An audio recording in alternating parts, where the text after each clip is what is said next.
Hey, I'm Tobias Wilhelm, and this is Business Trends of the Week, and it is June the 8th. First one, and these two kind of go together. Alexa is the first word spoken by a toddler somewhere in the UK, joining mommy, daddy, and probably all kinds of other stuff. And Amazon releases the Echo Dot for kids. Waterproof, spit-proof, who knows what proof. But clearly they're bringing along the next generation of shoppers. Voice is growing by leaps and bounds, and I keep talking about it. It's super interesting, and I'll probably just do a separate video on all of that. Voice eliminates all the friction, meaning the pain of having to know how to spell. I guess you have to know how to pronounce things. Kids can use voice devices as soon as they're old enough to talk. There's a lot of reasons, of course, why you would want to speak things into existence rather than having to pick up a device. Usually our hands are full. Very seldom our mouth is tied up. And my voice carries a whole lot further than my hands can reach. Like I said, look for a separate video on voice. In the meantime, key takeaway, convenience is king. How easy can you make it for your customers to use your services, to buy your products, to reorder something? Next, New York City is opening public parking spaces to car sharing services like Enterprise Car Share or ZipCar. And if you've ever driven in New York, parking spaces are a huge deal. If you're not familiar with car sharing, you pay a monthly membership fee and then you make reservations, you pick up a car for an hour or two, maybe for a day, run your errands and then drop it back off. Price tag somewhere $9, $10 an hour maybe. Some of them are really cute and have names. I'm going to pick up a Ford Focus. Her name is Hildegard. I'm not making this up either.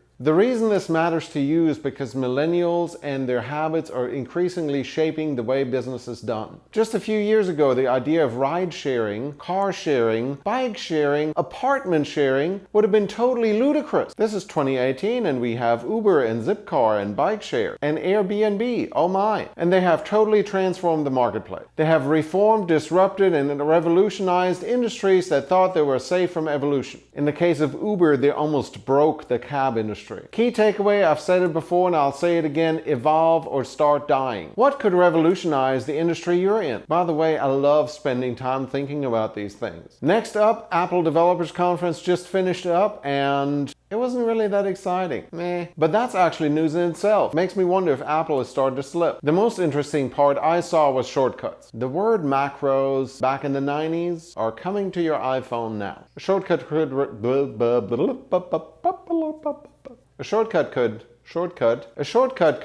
there we go. A shortcut records several steps inside of an app. For example, you could push one button and order a cup of coffee at Starbucks, if you like Starbucks. Shop local. The other part of that, Siri will predict when you want to use that shortcut. So at 3 o'clock in the afternoon, start looking forward to Tobias, do you need coffee? It's a good reminder that automation is coming. Already several apps including IFTTT, if this, then that, and Zapier that let me trigger actions based on events. A birthday in my Google Calendar could trigger a message on Facebook. An appointment could trigger an email or a text message. What does that mean for the job market? Well, you can replace some repetitive tasks with automation. It also means there's a whole automation industry coming. Virtual assistants that now make phone calls or send text messages based on appointments now could be in the business of automating your day. Key takeaway, some repetitive tasks can actually be automated. Look at some of these apps, again, they're IFTTT and Zapier, to see if they can help your business succeed. Next up, Amazon Prime recently revealed they have 100 million members, but that's only half the story. Amazon ships about 5 billion packages with Prime a year. That means the average Prime member gets 50 packages a year. So you're paying $100 a year to be a loyal customer. Genius! I admit you get a huge benefit of getting your stuff on time. We used to have 7 to 10 day shipping. Now we're complaining that the rooster-shaped egg timer took more than 2 days. Hashtag first world problems. But in all seriousness, membership-based services are coming. You pay a relatively small fee and you get huge benefits in return, but you also shop around less. Bed Bath & Beyond just released Beyond Plus, which gives you a 20% discount plus free shipping on everything.